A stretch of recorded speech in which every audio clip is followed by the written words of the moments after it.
अब आपको जल्दी से 9 बड़ी खबरें बताते हैं। राज्यसभा के सभापति सीपी राधाकृष्णन ने मानसून सत्र के पहले दिन कांग्रेस नेता पवन खेड़ा समेत 9 निर्वाचित सदस्यों को शपथ दिलाई है। ये सदस्य गुजरात, कर्नाटक, मध्य प्रदेश, मेघालय, मिजोरम, राजस्थान और पश्चिम बंगाल से चुने गए। इनमें ज्यादातर बीजेपी के सदस्य हैं, जबकि एक कांग्रेस और कुछ क्षेत्रीय दलों के प्रतिनिधि शामिल हैं। इन नए सदस्यों के शामिल होने से उच्च सदन की संख्या में भी बदलाव आएगा।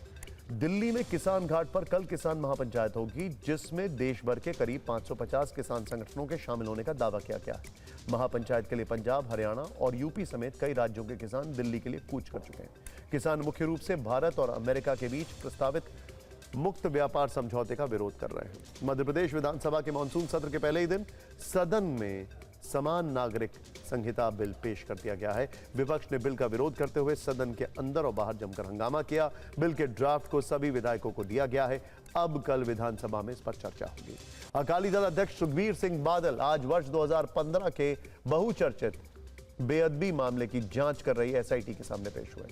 काफी देर की पूछताछ के बाद बाहर निकले तो मान सरकार पर बरस पड़े। कहा, जिन्होंने गुरुओं की तस्वीर की बेअदबी की है, उस मुद्दे से ध्यान भटकाने के लिए उन्हीं लोगों ने मुझे बुलाया। ये सब ड्रामा है। अकाली दल ना तो डरता है ना झुकता है। अगरतला पुलिस मुख्यालय में त्रिपुरा के डीजीपी अनुराग धनखड़ की संदिग्ध हालत में मौत हो गई है। प्रारंभिक जानकारी के अनुसार आत्महत्या की आशंका जताई जा रही है। हालांकि पुलिस ने अभी तक इसकी आधिकारिक पुष्टि नहीं की है। सूत्रों के मुताबिक अनुराग धनखड़ अपने कार्यालय कक्ष में फंदे से लटके हुए मिले हैं।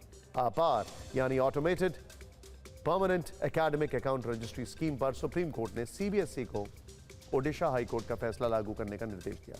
हाईकोर्ट ने कहा था कि अपार आईडी बनवाने में अभिभावकों को सहमति और योजना से बाहर रहने का विकल्प देना होगा। अपार योजना में सभी छात्रों को 12 अंकों का एक खास आईडी नंबर दिया जाता है, जिसमें उनके शैक्षणिक रिकॉर्ड होते हैं। सुप्रीम कोर्ट ने पार्श्वनाथ डेवलपर्स को गुरुग्राम के घर खरीदारों का पैसा 12% ब्याज के साथ 1 हफ्ते में जमा करने का आखिरी मौका दिया।